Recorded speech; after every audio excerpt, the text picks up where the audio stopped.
বাবুন আত-তায়াম্মুমু দারবাহ, এই অধ্যায় হচ্ছে যে তায়াম্মুমে একবার মারতে হবে। তায়াম্মুমে কি করতে হবে?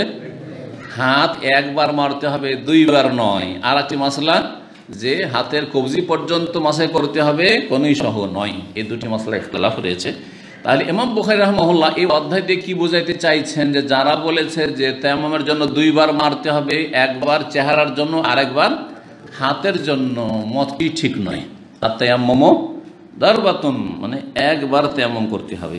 347 নম্বর হাদিস শাকিক বর্ণনা করেছেন। সেই হাদিসটি প্রখ্যাত তাবি বলছেন, কুনতু জালিসান মা আব্দুল্লাহ ওয়া আবি মুসা আল-আশআরী, আমি বসেছিলাম আব্দুল্লাহ বিন মাসউদের সাথে আর আবু মুসা আশআরীর সাথে। ফাকাল আবু মুসা আশআরী বলে, লাউ আন্না রাজুল আজনাবা, কোনো ব্যক্তি যদি জুনবি হয়ে যায়, গোসল ফরজ হয়ে যায়, ফালাম ইয়াজিদ মা শাহরান, এক মাস। আপনারা বলছেন যে না, বড় নাপাকি দূর করার ক্ষেত্রে মানে গোসল ফরজ হলে তেমন চলবে না, তাই তো? আচ্ছা, এটা নাই একবারের ফতোয়া দিলেন, কিন্তু এক মাস যদি কেউ পানি না পায় তো বলবে এক মাস তুমি নামাজকে স্টপ করে দাও, কি করবেন? কে বলছেন? হ্যাঁ, আবু মুসা আশআরী। যুক্তি শক্ত, দলিল ভিত্তিক যুক্তি, মানে শুধু যুক্তি নাই, দলিলবিহীন যুক্তি নাই। বলছেন যে কোনো ব্যক্তি যদি এক মাস পানি না পায়, মা কানা ইয়াতায়াম্মামু ইউসাল্লি, তাহলে ও তায়াম্মুমও করবে না আর সালাতও পড়বে না, বেনামাজি হয়ে থাকবে এক মাস ধরে। ফাকাইফা তাসনাউনা ফি সূরাতিল মায়েদা, তাহলে সূরা মায়েদার এই আয়াত নিয়ে কি করবে? আল্লাহ বলছেন, মানে এই আয়াতের কি জবাব দিবে? ফালাম তাজিদু মান, তার আগে জুনবির কথা বলা হয়েছে, গোসল ফরজের কথা বলা হয়েছে। যদি পানি না, সূরা মায়েদাতে বলা হয়েছে, সেখানে জুনবির কথা না, সেখানে বলা হয়েছে আও লামাসতুমুন নিসা, স্ত্রী সহবাস করা। আর লামাসা লামেসা মানে দুই পক্ষ থেকে স্পর্শ, এর মানে শুধু টাচ করা নয়, এর মানে হচ্ছে সহবাস। আল্লাহ রাব্বুল আলামিন ইশারা ইঙ্গিতে কথা বলেন, ইশারা ইঙ্গিতে। জি, এতে থেকে আল্লাহ শিক্ষা দিয়েছেন যে ভদ্রতার সাথে ভাষা বলতে হবে। আমাদের অনেকগুলি ভাষা রয়েছে যে সেই বা অনেকগুলি বিষয় রয়েছে যে বিষয়টা আমরা ভদ্র ভাষা দিয়ে মানুষকে বুঝিয়ে দিতে পারি, আবার সেটা একটা একদম নোংরা ভাষা আছে, ধরেন নোংরা ভাষা আছে, প্রত্যেকটি ক্ষেত্রে আপনি দেখবেন এরকম ভাষা আছে। তো কোনটা ভাষা ব্যবহার করতে হবে? ভদ্র ভাষা ব্যবহার করতে হবে। যেমন আমাদের দেশের মানুষরা শ্রদ্ধার জন্য সৎ মাকে কি বলছে? বাপের স্ত্রীকে কি বলছে? সৎ মা বলছে। কোরআন হাদিসে কোথাও সৎ মা নেই, কিন্তু সৎ মা বলছে। কিসের জন্য বলছে? ভদ্রতা, এটা সামাজিকতা। হ্যাঁ, এটা বাপের সম্মান করা। বাপ যাকে বিয়ে করেছে, বাপের বিবাহ বন্ধনে আছে, ও তো আমার মা না। আসলে আসলে মা না, কিসের মা? মা যার পেট থেকে পয়দা হয়েছে, না যার দুধ খেয়েছেন, এই দুই মা। হয় দুধ মা, আর না হলে যার পেট থেকেছেন আপনি, সে মা আসলে শরীয়তে। কিন্তু তারপর কি বলছেন? সৎ মা বলছেন। আরবরা সৎ মা বলেন, মা বলে না, কি বলে? খালা বলে। খালাও শ্রদ্ধা, খালা বলে। শাশুড়িকে আম্মাতি বলে, আন্টি বলে, ফুফু বলে। আমাদের দেশের লোকের শাশুড়িকে কি বলে? মা বলে। কেউ যে আমার শ্বশুরের স্ত্রী, বলছে কত বড় বেয়াদব জামাই রে, একটা দানা দেওয়া যাবে না মেয়েকে ছাড়িয়ে দেবে কাছ থেকে? অনেক মহিলা আছে মেয়েকে ছাড়িয়ে দেবে। না না, এত বড় বেয়াদব জামাই আমি চাই না, ঠিক না? আর বাপ তো অসন্তুষ্ট হবে যদি সৎমাকে বলেন, সৎমা সম্পর্কে বাপ শুনেন যে আমার বাপের স্ত্রী, আমার বাবার স্ত্রী, আর জানতে পারে আপনার বাপ বেঁচে আছে, তাহলে খবর আছে। বলছে ই কর করছে, কি বলে সেটাকে? একটা ভাষা আছে না, ত্যায্যপুত্র, ত্যায্যপুত্র করা। ইসলামে ত্যায্যপুত্র নাই, অধিকার নেই, কিন্তু এটা একটা অন ইসলামিক ভাষা। যখন কথাটা আসলে তখন বলে দিই, কোনো বাবার অধিকার নেই যতক্ষণ বলতে সে কাফের না হয়ে যায়। হ্যাঁ, যদি কাফের হয়ে যায়, মোরতাদ হয়ে যায়, নাস্তিক ঘোষণা করে দিয়েছে, অথবা সে হিন্দু হয়ে গেছে, সে খ্রিস্টান হয়ে গেছে, সে ইহুদি হয়ে গেছে, ইসলাম থেকে বেরিয়ে গেছে, আর ইসলামের মধ্যে আসতে চায় না, তাহলে এমনিতে আল্লাহ ত্যায্যপুত্র করে দিয়েছেন। কিন্তু আপনার আমার অধিকার, ও আমার সাথে খারাপ আচরণ করেছে, সেই জন্য তাকে আমি কি করবো না, ভাগ দেবো না, সব অন্য ছেলে মেয়েদেরকে লিখে দেবে, এটা হারাম, জায়েজ না। হ্যাঁ, আর একটা হচ্ছে, আমি যখন 25টা পর্ব আলোচনা করেছি ফারাইজের, ওখানে কিন্তু বলেছি মাওয়ানিউল ইরস, ধন সম্পদে ভাগ পাওয়ার ক্ষেত্রে বাধা। আরেকটা হচ্ছে খুন করা। বাপকে যদি কেউ খুন করে দেয় তাহলে ভাগ পাবে না। খুন করেছে, এত বড় অপরাধ করেছে, তো মাকে খুন করেছে, ভাগ পাবে না ধন সম্পদে। কিন্তু জুলুম করেছে, বাড়াবাড়ি করেছে, এই করেছে, অসৎ আচরণ করেছে, দুর্ব্যবহার করেছে, সেই জন্য তাকে ত্যায্যপুত্র করব, বা আমার বিনা হুকুমে সে বিয়ে করেছে, ইত্যাদি ইত্যাদি। আমাদের বাড়ি থেকে বের করে তার জমি জায়গায় ভাগও দেবে না। অথবা সে সৌদি আরবে থাকতো, টাকা পয়সা দেয় না, ও কত ভাইদেরকে বাপ বের করে, মা বের করে, বাড়ি থেকে উচ্ছেদ, নিজের পয়সাতে বাড়ি তৈরি করেছে। এখানে আমাদের ছাত্র ছিল, 20 বছর চাকরি করে বাড়ি করে দিয়েছে, বাড়ি ওর ভাইয়ের আগে দিয়ে দিয়েছে, ওর বাপ ওর মা। বাড়ি থেকে বেরিয়ে শ্বশুর বাসায় আশ্রয় নিয়েছে, তারপরে ছোট একটা কুঁড়ে ঘর করে বাস করছে, নাম পর্যন্ত জানা আছে এরকম। কথা বুঝতে পেরেছেন কত খারাপ আচরণ করে? এই ত্যায্যপুত্র করার কোনো অধিকার নেই, কোনো অধিকার নেই। জালেমেরা এসব বাপ মা। তো যাক, আসল বিষয়ে দিয়ে ফিরে আসি। আল্লাহ কি বলেছেন? ভদ্র ভাষায় আওলামাস্তুমুন নেশা, তোমরা যদি কি করে থাকো, স্ত্রীদের স্পর্শ করে থাকো। ইবনে আব্বাস রাদিয়াল্লাহু তাআলা বলছেন, আল্লাহ রাব্বুল যেখানে লামাসা বলেছেন তার মানে হচ্ছে আল জেমা, সহবাস। ওয়ালাকিন্নাল্লাহ ইয়াকনি, আল্লাহ অত্যন্ত লজ্জাশীল। ইন্নাল্লাহ হাইয়্যুন, সুতরাং আল্লাহ ইশারা ইঙ্গিতে কথা বলে ভদ্রতার সাথে। আমার ভদ্রতার সাথে কথা বলা আমাদেরকে শিখিয়েছেন। ফালাম তাজিদু মান, পানি যদি না পাও, ফাতায়াম্মামু সাইয়্যিদান তাইয়্যিবা, তাহলে পাক পবিত্র মাটি দিয়ে তায়াম্মুম করে নাও।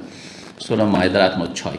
আব্দুল্লাহ তখন বলল, রুখিসা লাহু ফি হাযা, যদি এরকম ছাড় দেওয়া যায় লাউশাবু, তাহলে সম্ভাবনা রয়েছে ইজা বারাদা আলাইহিল মা, পানি যখন ঠান্ডা লাগবে ব্যবহার করতে, আইয়াতাম বিসাইদ, আইয়াতায়াম্মামু সাইয়্যিদা, পাক মাটিতে তার তায়াম্মুম করে ফেলবে। কুলতু ওয়া ইন্নামা কারিহতু হাযা লিহাযা, এই কারণে আপনি এটাকে ঘৃণা করছেন বা এটাকে মেনে নিচ্ছেন না যে গোসলের বিকল্প তায়াম্মুম, এই মাসলা মানছেন না? কালা নাম, হ্যাঁ, এই জন্য মানুষ যাতে সুবিধাবাদী না হয়। তাহলে এখানে ইবনে মাসউদ রাদিয়াল্লাহু তাআলা আনহু ইজতিহাদ করেছেন, আর ইজতিহাদে তিনি ভুল সিদ্ধান্ত নিয়েছেন, ভুল সিদ্ধান্ত নিয়েছেন। জি, মানুষ মতে ভুল হতে পারে।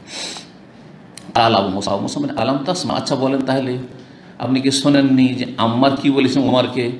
বা আসানি রাসূলুল্লাহ, এখন বড় হাদিসটা আসছে এখানে, এতক্ষণ তো সংক্ষেপে ছিল, এর আগে অবশ্য বড় হাদিস এসেছে যে গোড়াগড়ি মাটিতে করার কথা, কিন্তু এখানে এসেছে, সংক্ষেপে অনুবাদটা করি। বলছেন রাসূলুল্লাহ আমাকে পাঠিয়েছিলেন ফি হাজাতের কোনো এক কাজে, ফাআজনাবতু, আমার জুনবি হয়ে যায়, মানে স্বপ্নদোষ হয়ে যায়।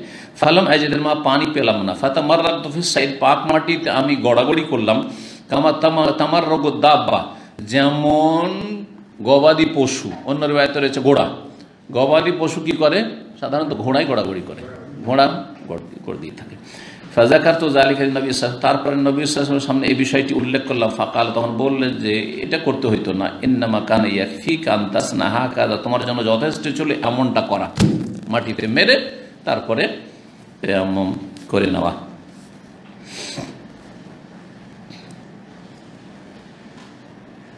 ফাজারাবা বিকাফিহি দারবাতান আল আরদ, তারপরে মারলেন একবার মাটির ওপর। মাটির ওপর কি মারলেন?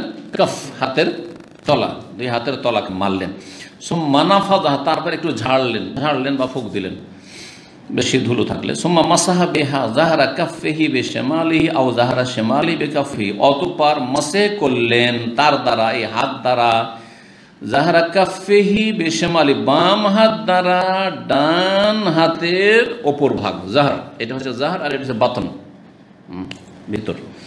তো বাম হাত দ্বারা কি করলেন? ডান হাতের ওপর ভাগটা এইভাবে করলেন। তাহলে আগে কোনটা করলেন? তাহলে এখানে ডান হাত করলেন বাম হাত দ্বারা, এই হাদিসে স্পষ্ট এসেছে। আও, অথবা সন্দেহ হয়েছে বর্ণনাকারী, আও যাহারা শিমালিহি বিকাফি, অথবা বাম হাতের ওপর ভাগটা বিকাফিহি, তার ডান হাত দ্বারা, বাম হাতের, তাহলে সন্দেহ। কিন্তু স্পষ্ট যে হাদিসটি রয়েছে, ইবনে তাইমিয়া রাহিমাহুল্লাহ মর্মে বলছেন, সেটাই হচ্ছে বেশি সহি, যদিও দুটোই জায়েজ আছে।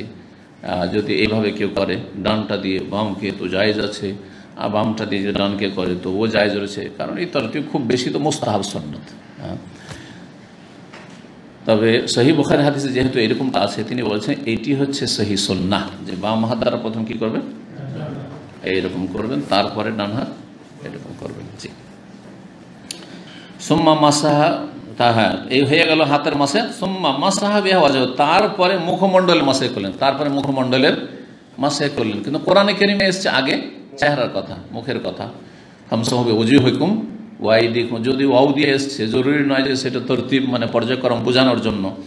তো এই হাদিসে কিন্তু অতপর দিয়ে এসেছে সেই হাদিস, এই জন্য বলছেন আগে হাত আর তারপরে মুখমণ্ডল। আল্লাহ তাআলা ফাকাল আব্দুল্লাহ বললেন, আলম তারা উমার, আপনি কি দেখেননি উমারকে? লাম ইয়াকনা বিকাউলি আম্মার, আম্মারের কথা তিনি মেনে নেননি। তারপরে বলছেন অন্য একটি রিওয়ায়াতে সাথে, কুনতু মা আব্দুল্লাহ ইবনে মুসা, আব্দুল্লাহ ইবনে মাসউদ আবু মুসার সাথে ছিলাম। আবু মুসা বলে, আলম তাসমা কাউলা আম্মার লে উমার, আম্মার যখন বলেছিলেন উমারকে যে বিষয়টি আপনি জানেন না, শোনেননি? কালা ইন্না রাসূলুল্লাহ সাল্লাল্লাহু আলাইহি ওয়াসাল্লাম বাসানি, আমাকে পাঠিয়েছিলেন এবং আপনাকেও পাঠিয়েছিলেন। উমারকে বলছেন আপনিও গেছেন, আমার সাথেই ছিলেন। ফাজনাবতু, আমি আমার গোসল ফরজ হয়ে ফাতামা আকদ বিসাইদে, আমি পাক মাটিতে গড়াগড়ি করেছিলাম। ফাতাইনা রাসূলুল্লাহ, তারপরে আমরা রাসূলুল্লাহ ফাখবার নাও, আমরা বললাম যে এইরকমটা করেছি। ফাকাল ইন্নামা কানা ইয়াকফিকা হাকাযা, তোমার জন্য যথেষ্ট ছিল এইরকমটা করা, মানে মাসহ করেন, মানে তায়াম্মুম করেন। ওমাসাহ ওয়াজহু ওয়া কাফাই ওয়াহিদা, একবার চেহারা এবং দুই হাতের মাসহ করেছেন, জি, একবার মারার হাদিস স্পষ্ট হলো। তাহলে এখন ছোট্ট একটি হাদিস রয়েছে এবং ছোট্ট একটি অধ্যায় রয়েছে, 9 নম্বর অধ্যায় তায়াম্মুমের বাবুন। এটি হচ্ছে অধ্যায়, কিসের অধ্যায়? তায়াম্মুমেরই বিশেষ একটি বিষয়ের। এখানে ইমাম বুখারী রাহিমাহুল্লাহ সাদা রেখে দিয়েছেন, বাবুনের পর আর কিছু নাই যে কি বিষয় নিয়ে আলোচনা হয়েছে, এরকমটা কেন হয়েছে, অথচ একটা বিষয়বস্তু থাকা আসলে বাঞ্ছনীয়। তো এর একটি উত্তর দেওয়া হয়েছে যে ইমাম বুখারী রাহিমাহুল্লাহ আগে অধ্যায়গুলো লিখেছেন, তারপরে হাদিস সংকলন করেছেন, হাদিস যে অনুযায়ী নিয়েছেন ওই অনুযায়ী তখন লিখেছেন, ওখানে এই করতে করতে হয়তো থেকে গেছে এরকম। এটা একটি ব্যাখ্যা। আরেকটি ব্যাখ্যা হচ্ছে যে এখানে না, এরকমটা নয়, আসলে বাবুন ইচ্ছা করে রেখেছেন, সময় পাননি আর এরকমটা থেকে গেছে এমনটা না, ইচ্ছা করে রেখেছেন। আর উদ্দেশ্য হচ্ছে আগের যে অধ্যায় তারই সাথে সংশ্লিষ্ট এই অধ্যায়টি, জি। তো এতে যে বিষয়টি আলোচনা এসেছে সেটা হচ্ছে বড় নাপাকি দূরীকরণের ক্ষেত্রে তায়াম্মুম, বড় নাপাকি দূর করার ক্ষেত্রেও তায়াম্মুমের প্রমাণ, এই কথা রয়েছে হাদিসে। 348 নম্বর হাদিস, তাবেই আবু রাজা বর্ণনা করেছেন, হাদ্দাসানা ইমরান বিন হুসাইন আল খুজাই, আমাদেরকে হাদিস বর্ণনা করেছেন ইমরান বিন হুসাইন রাদিয়াল্লাহু তাআলা আনহু, খুজা গোত্রের তিনি ছিলেন, প্রখ্যাত সাহাবী। ইমরান বিন হুসাইন রাদিয়াল্লাহু তাআলা আনহু থেকে আমরা জানতে পেরেছি তার বর্ণিত হাদিস থেকে যে কেউ যদি দাঁড়িয়ে সালাত না পড়তে পারে তো কি করবে? বসে পড়বে, বসে না পারে তো শুয়ে পড়বে। কেন? তার থেকে কেন জানতে পারলাম, তিনি কেন বর্ণনা করলেন এই হাদিস? কারণ তিনি ভুক্তভোগী ছিলেন, তার বাওয়াসির ছিল। বাওয়াসির বলা হয় পাইলসকে। পাইলসের রোগ বুঝেন কেউ? অর্শ রোগ, বাংলায় হচ্ছে অর্শ রোগ, জি। তো অর্শ রোগ বা পাইলস দুই রকম হয়, একটা ব্লিডিং সহ হয়, একটা উইদাউট ব্লিডিং, এমনি বেরিয়ে আসে কিন্তু ব্লিডিং হয় না, রক্ত হয় না। আল্লাহ রাব্বুল আলামিন আমাদেরকে সুস্থ রাখেন। ইমরান বিন হুসাইন রাদিয়াল্লাহু তাআলা বর্ণনা করেছেন, আন্না রাসূলুল্লাহ সাল্লাল্লাহু আলাইহি ওয়াসাল্লাম রাআ রাজুলান মুতাজিলান, রাসূলুল্লাহ জনৈক ব্যক্তিকে দেখলেন যে একদিকে আলাদা হয়ে দাঁড়িয়ে আছে। আমরা জামাত পড়লাম সালাত, আর ও আলাদা হয়ে এক জায়গায় দাঁড়িয়ে আছে, অবশ্যই আছে। লাম ইউসাল্লিম ফিল কওম, জনগণের সাথে সালাত আদায় করলেন না, সফরে ছিলেন। ফাকালা ইয়া ফুলান, হে অমুক, মা মানাকা আন তুসাল্লিয়া ফিল কওম, কোন জিনিসে তোমাকে বাধা দিল জনগণের সাথে, সবার সাথে, সর্বসাধারণের সাথে সালাত আদায় করতে? আমরা সবাই সালাত করলাম জামাতে, আর তুমি জামাতে হাজির হইলে না, কেন দাঁড়িয়ে আছো এরকম আলাদা হে? ফাকালা, ওই ব্যক্তি বলল, ইয়া রাসূলুল্লাহ, ইয়া আল্লাহর রাসূল সাল্লাল্লাহু আলাইহি ওয়াসাল্লাম, আসাবাতনি জানাবাতুন ওয়ালা মা, আমি জুনবি হয়ে পড়েছি, হ্যাঁ, আমার গোসল ফরজ হয়েছে, মানে স্বপ্নদোষ হয়ে গেছে, আর পানি নেই গোসল করার, তো আমি কি করে সালাত আদায় করবো? এই জন্য নামাজ না পড়ে আমি দূরে দাঁড়িয়ে আছি, পানি পাবো তখন গোসল করে নামাজ পড়বো। কালা, তখন রাসূলুল্লাহ সমাধানে বলছেন, আলাইকা বিসাইদে, তোমার জন্য আবশ্যক হচ্ছে এই ক্ষেত্রে পাক মাটি ব্যবহার করা, পাক মাটি ব্যবহার করা, পাক মাটি দ্বারা তায়াম্মুম করা। ফাইন্নাহু ইয়াকফিকা, সেটাই তোমার জন্য যথেষ্ট। এখানে আজকের আলোচনা এবং তায়াম্মুমের পর্ব শেষ হলো। আলহামদুলিল্লাহ রাব্বিল আলামিন। এরপরে সামনের সপ্তাহ থেকে আমরা কিতাবুস সালাহ, যেটা অত্যন্ত গুরুত্বপূর্ণ, যে সহিহ বুখারীর আলোকে আমরা সালাতের আলোচনা করব, যাতে করে যেসব ভাইরা বোনেরা মযহাবী গোঁড়ামিতে এখনও লিপ্ত আছেন আর মযহাবী তাকলিদের রোগে আক্রান্ত আছেন, তারা যাতে করে হালকা হয়ে কোরআন সুন্নাহর দিকে ফিরে আসে আর সহিহ শুদ্ধ সালাত পড়তে পারে, এটি হচ্ছে উদ্দেশ্য। আল্লাহ রাব্বুল আলামিন যদি আমাদের মুসলিম ভাই বোনদেরকে সঠিক সালাতের দিকে হেদায়েত করেন এবং নসিব করেন, সেটা আমাদের জন্য অনেক বড় আলহামদুলিল্লাহ আল্লাহর পক্ষ থেকে রহমত। সুতরাং আল্লাহ রাব্বুল আলামিন যেন এই বিষয়গুলি বুঝার আমাদেরকে ঠান্ডা মেজাজে তৌফিক দান করেন এবং সহিহ হাদিসের আলোকে, কোরআনে কারীমের আলোকে আমাদেরকে বিশুদ্ধ সালাত, নবী করিম সাল্লাল্লাহু আলাইহি ওয়াসাল্লামের ছেড়ে যাওয়া সালাত সম্পাদনের তৌফিক দান করেন। ইনশাআল্লাহ তাআলা আগামী সপ্তাহে তা শুরু হবে। ও সাল্লাল্লাহু আলাইহি ওয়া সাল্লাম নবিয়িনা মুহাম্মদ ওয়া আলা আলিহি ওয়া সাহবিহি আজমাইন।